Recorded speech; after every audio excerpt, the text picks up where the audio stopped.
Regardez bien cette pancarte. Chantier interdit au public. Eh bien ici, c'est à moitié vrai. Suivez-moi.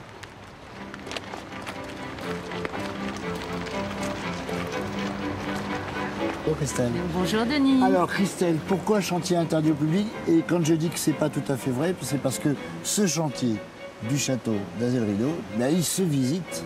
Il se visite grâce à un espace d'introduction à la visite qui explique véritablement les techniques, les métiers, toutes les compétences qui sont nécessaires pour restaurer un château comme Azel-Rideau, qui est un château classé monument historique. Alors c'était un peu inconcevable de dire que pendant une saison touristique, plusieurs même, parce que ça va durer sur plusieurs années, de fermer le château, c'est inconcevable, c'est ça? Alors c'était inconcevable, mais en plus le défi pour le Centre des Monuments Nationaux, c'était véritablement de montrer les coulisses d'un chantier de restauration. Ça intéresse beaucoup de gens.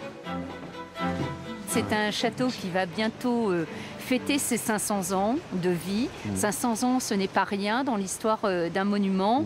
Et on parle même du chantier du siècle, puisque les travaux que nous sommes en train de faire actuellement sur ce château ne seront pas refaits avant 150 ans. Voilà. Alors, quand on regarde le château, c'est vrai, il y a quand même des choses à travailler. On voit ces grilles, sur les toits il y a de la mousse, il y a des lichens, il y a des algues, c'était ça? Alors complètement, vous avez raison. En effet, le tuffeau est une pierre blanche, c'est une pierre calcaire qui est extrêmement fragile. Et ici, on voit totalement les intempéries liées au temps, aux années de vie du château. On a des mousses, des lichens, des algues qui font que l'épiderme de la pierre est très altéré. Et puis quand on regarde d'un peu plus près la toiture, on s'aperçoit aussi qu'on a encore des mousses et des lichens. Et puis cette toiture, elle a été faite il y a 150 ans. Alors pour tout ça, il y a un architecte des monuments historiques. On l'a rencontré et il va un peu nous expliquer tout ce qu'est ce chantier. 75 tonnes d'ardoise, 30 tonnes d'échafaudage, 152 mètres cubes de pierre, 4125 mètres carrés de pierre de surface, 35 mètres carrés de chêne neuf. Des chiffres exceptionnels pour un chantier d'exception. Seul un architecte en chef des monuments historiques devait affronter le pharaonique projet. Et en plus, il fallait faire un choix dans la méthode.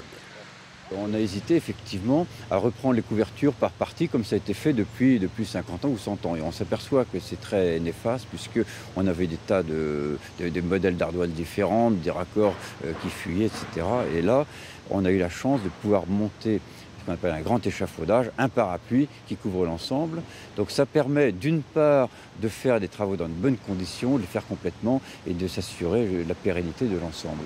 Ce château que l'on dit féminin est en quelque sorte à l'institut de beauté, une beauté dont il faut effectivement prendre grand soin. Charpente, couverture, façade, la restauration se fera toutefois en 2 étapes. Les matériaux et les entreprises sont de la région ou des départements limitrophes, à l'exception des ardoises. Les ardoises, malheureusement, il n'y a plus de grandes ardoisières en France, puisque celles d'Angers, qui étaient très connues, ont fermé il y a quelques années.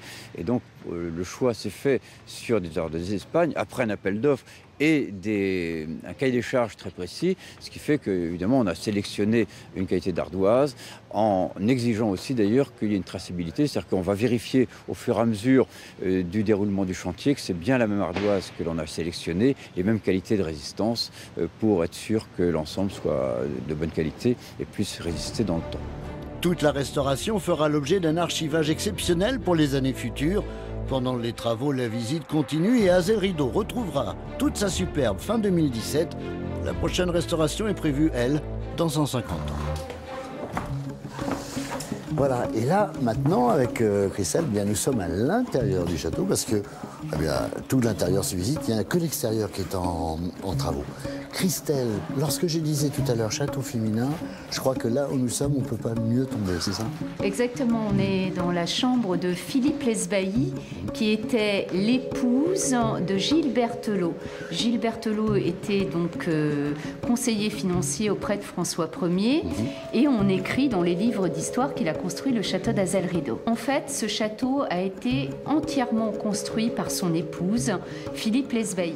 Quand on étudie les registres livre de compte de la construction entre 1518 et 1524, ce château ayant été construit en 6 ans, ce qui est extrêmement court, avec une centaine d'ouvriers en permanence, eh bien on s'aperçoit en fait que Madame Lesbailly avait la mainmise totale sur les travaux. Bon, on s'en va découvrir une autre pièce? Avec plaisir, hein. On y va, Denis.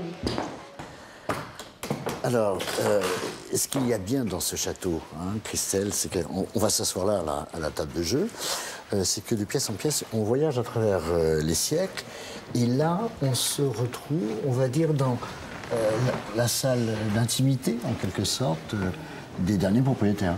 Oui, on est dans le salon des marquis de Biencourt qui ont été propriétaires du château pendant un siècle, de 1791 à 1901, et l'État est devenu propriétaire en 1905.